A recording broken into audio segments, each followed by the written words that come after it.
एहसान क्यों जताते हो?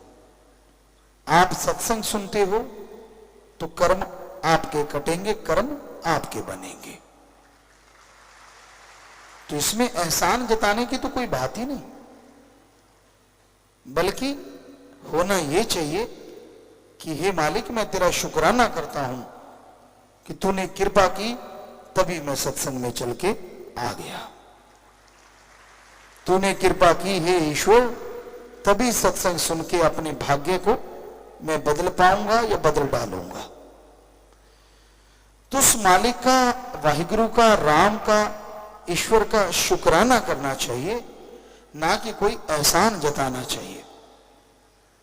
इंसान कैसे कर्म करता है ये तो इंसान जानता है, उसके अलावा भगवान जानता है।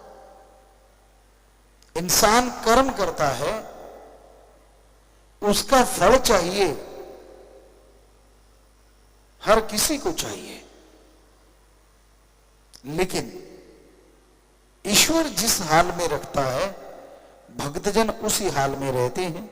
पता नहीं वो जिस हाल में रखे उसके बदले में क्या दे डाले,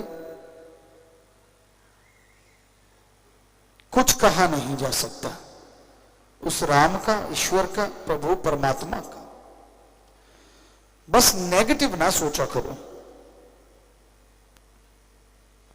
आदमी का दिमाग, आदमी की विल पावर, आत्मबल आदमी को बहुत कुछ दिलाता, बनाता, बिगाड़ता है। आपने दिमाग में सोच लिया कि मैं नहीं थकूंगा, तो आप नहीं थकते, और बिना वजह सोच लिया कि मैं थक गया, तो बैठे बैठे थक जाओगे। कई खाली रहते रहते थक जाते हैं, और कई सुबह शाम दिन रात कार्य करते रहते तो भी थकावट नजदीक नहीं आती। कई चारपाई पे करवट बदलतों की मसल खिंच जाती हैं, और कई सारा दिन फावड़ा चलाते, पता ही नहीं चलता। सो दिमाग की इसमें बहुत बड़ी भूमिका है।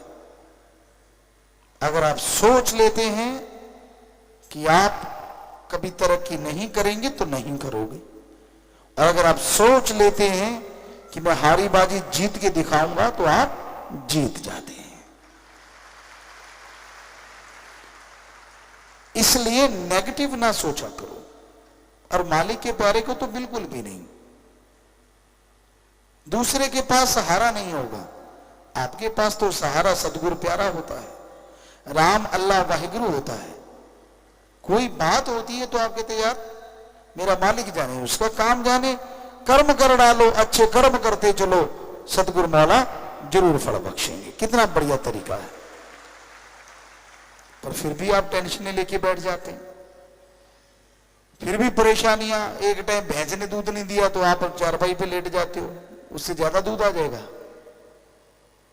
घर में बच्चा बीमार हो गया, हो ये क्या हो गया, अरे चलता रहता है उतार चढ़ाव जिंदगी में, हो गया थोड़ी दवा दारू करो ठीक हो जाना है। इसमें टेंशन वाली क्या बात है। कई बड़े सेंसिटिव टाइप के लोग होते हैं, बात बात पे टेंशन, बात बात पे चिंता, बात बात पे परेशानियां। हवा इधर से चल पड़ी तो परेशानी, उधर से चल पड़ी तो परेशानी। कईयों को हवा से चक्कर पड़ा रहता है, इसकी चारपाई की तरफ से हवा क्यों आई, उसके कमरे की तरफ से हवा क्यों आई, बताओ। और कमरा तो उठा के इधर उधर जा नहीं सकता, और ईश्वर की मर्जी, हवा जिधर से वो भेजेगा उधर से आएगी आएगी। लेकिन भ्रम जिसे कहते हैं ना, वो और नेगेटिविटी, दो चीजें जब तालमेल बैठ जाता है तो आदमी की जिंदगी नरक में हो जाती। सफाई रखना कोई भ्रम नहीं होता, अच्छे कर्म करना कोई भ्रम नहीं होता, अच्छे कर्म करते हुए आगे बढ़ना कोई भ्रम नहीं होता। और सुमन करके दर्श दीदार हो, चाहे सपने में हो चाहे प्रत्यक्ष, वो भ्रम नहीं होता।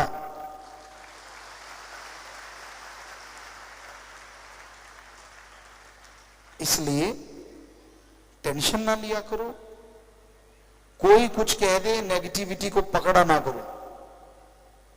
कई अच्छे भले बंदे को बीमार कर देते हैं। तू तो यार ऐसा दिखता है। हमने ज्यादातर गांवों में देखा है, माता बहनें, अब तो पता नहीं थोड़ा चेंज हो गया हो, पर लगता नहीं चेंज हुआ होगा। माता बहनें किसी बीमार का पता लेने जाएंगी और बंदे को देख के कहेंगे तू आगे से पीला हो गया। लाल हो चाहे तो भी पीला हो जाता है बेचारा। और आदमी जाएंगे चाहे अनपढ़ ही क्यों ना हो, हमने अपने कानों से सुना, आंखों से देखा, यार कल से तो तू ठीक लग रहा है, तेरी सेहत तो बहुत अच्छी लग रही है। चाहे पीली सेहत क्यों ना हुई पड़ी हो, फिर भी लाली आ जाती। तो माता बहनों, पता लेने का मतलब ये नहीं है कि किसी को मार दो। आप किसी का पता लेने जाते हो बीमार का, कभी भी गलत ना कहो। चाहे वो बिल्कुल आपको लगा कि कमजोर हो गया, फिर भी कहो कि नहीं कल से तो तू अच्छा लग रहा है। आपके ये दो शब्द उसको जिंदगी जीने की इच्छा पैदा कर देंगे और हो सकता है वो बीमारी से लड़के जीत जाए। हर किसी को यही चाहिए। कभी नेगेटिव ना सोचो, पर कहीं होते ही नेगेटिव है।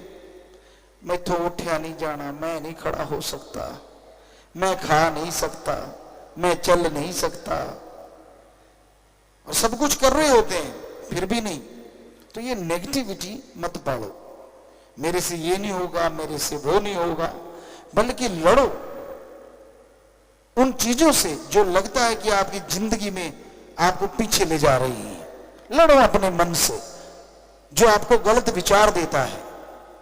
लड़ो उन बुराइयों से जो आपके ऊपर हावी होना चाहती है। लड़िए उन गलत ख्यालों से जो आपको कहीं का नहीं छोड़ना चाहती, और जीत जाइए जिंदगी की बाजी। जाना है इस दुनिया से सबने।